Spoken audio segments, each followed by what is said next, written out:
Arbuste fruitier, la pépinière en faveur de la biodiversité. Salut les permapotes, j'espère que vous allez bien. On se retrouve aujourd'hui pour parler de la greffe. La greffe est une technique de multiplication des arbres fruitiers. Pourquoi greffer un arbre fruitier? Si vous avez un pommier reine des rainettes par exemple, si vous voulez conserver pile poil la même variété avec les mêmes caractéristiques, c'est-à-dire une pomme sucrée, acidulée, croquante qui se conserve 2-3 mois au frais, il est indispensable de la greffer. Car, admettons, si nous avons ce pommier reine des rainettes à proximité d'un pommier Geneva qui a la chair rouge et qui n'est pas une bonne pomme à croquer, elles vont se polliniser entre elles, on va semer le pépin de reine des rainettes et nous aurons quelque chose d'aléatoire, donc peut-être avec les mêmes caractéristiques de reine des rainettes, ou alors peut-être une pomme à la chair rouge, pas bonne à croquer. Donc ici, pour conserver pile poil la même variété, il est indispensable de le greffer.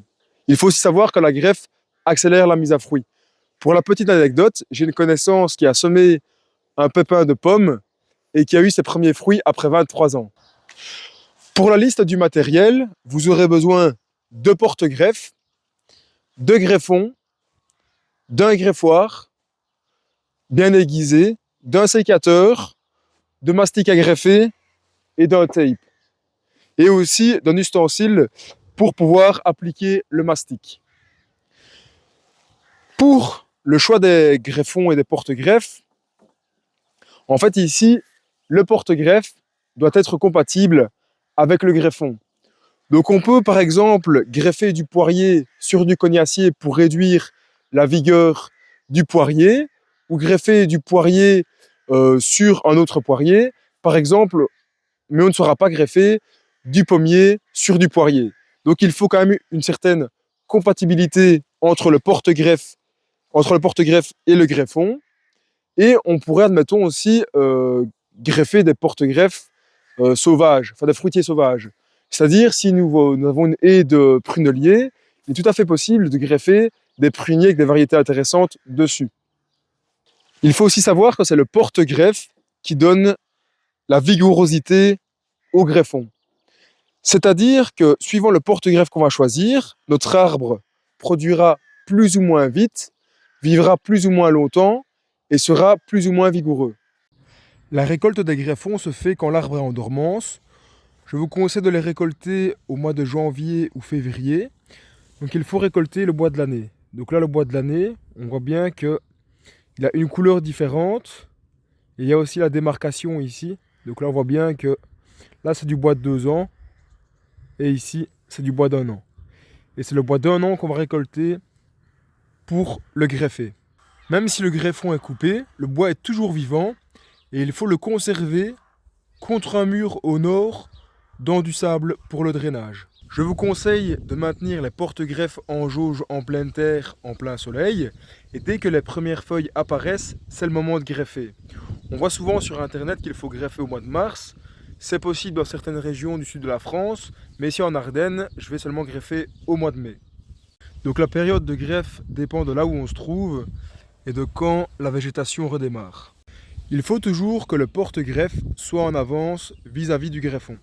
Il y a plusieurs façons de greffer un arbre fruitier, mais aujourd'hui, je vais vous parler de la greffe en fente. Pour greffer en fente, on va prendre notre porte-greffe.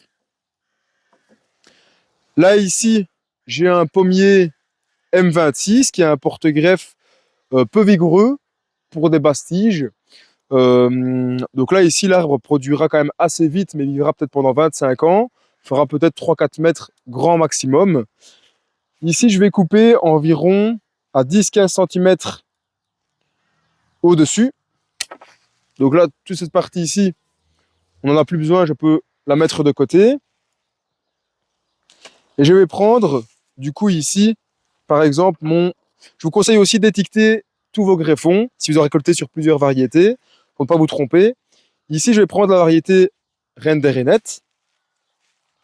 Et je vais prendre 3 yeux. Il est important que le greffon soit plus petit ou de la même taille que le porte-greffe, mais jamais plus gros au niveau de la circonférence vis-à-vis du porte-greffe.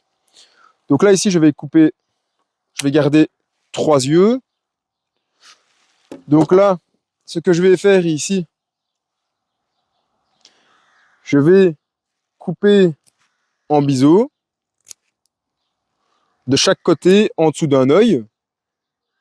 Là, vous le verrez dans le petit zoom à la caméra, le biseau, les 2 biseaux. On va aussi un petit peu couper ici pour affiner notre coupe. Et donc là, par rapport à la hauteur de notre biseau, je prends le comparatif pour du coup inciser à la même longueur. Et donc là, ici, je prends le porte-greffe et je viens inciser.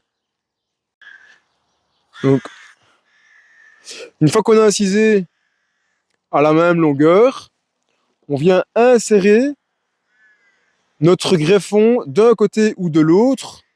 Et il est important que les 2 cambiums soient en contact, que ce soit d'un côté ou de l'autre, parce que c'est là où la bille circule, où la sève circule, donc en gros vraiment à l'extérieur de l'arbre.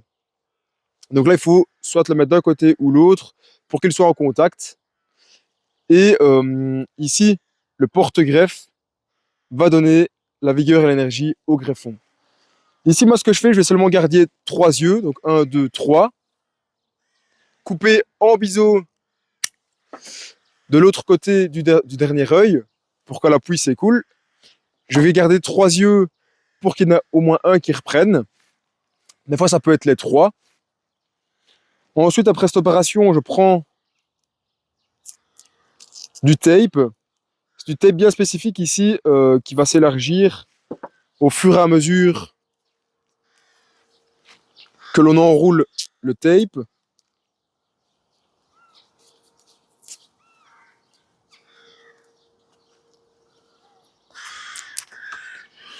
Voilà.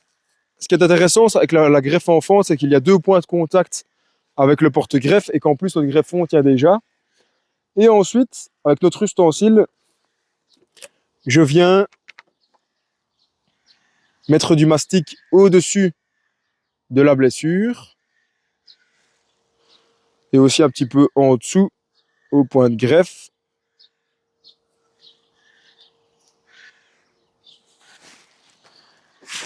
Et nous avons donc notre arbre greffé. Après quelques semaines, les premiers signes de reprise de la greffe commencent à apparaître avec de toutes petites feuilles et je vous conseille de les élever en pleine terre. Ici, l'avantage de la pleine terre, c'est que le système racinaire n'est pas limité par un pot et qu'il faudra moins arroser. Donc, je vous conseille également de les pailler et de bien étiqueter chaque variété qui a été greffée. Ils vont rester 1 an ou 2 en pleine terre et je vais déjà les tailler, les former en axe vertical. Voici le résultat après 1 an. On peut voir que le point de greffe a cicatrisé et même si le porte-greffe a été greffé, il reste toujours vivant. Donc tous les petits rejets du porte-greffe sont à supprimer pour que l'énergie aille dans le greffon. Et ici je l'ai déjà formé en axe vertical. On vient de voir comment greffer un arbre fruitier. N'hésitez pas à tester différentes techniques, à voir laquelle vous convient le mieux, à expérimenter. C'est sûr que du premier coup, tous les arbres greffés ne vont pas reprendre. Il y aura peut-être d'office un petit pourcentage qui va reprendre, vous allez vous faire la main, etc. Donc n'hésitez pas à greffer le plus possible, même plein de variétés différentes, différents arbres, que ce soit pour garder une variété bien spécifique ou expérimenter. J'espère que la vidéo vous a plu. En attendant, n'hésitez pas à lâcher un petit like, à écrire un commentaire. Et on se dit à bientôt les permapotes!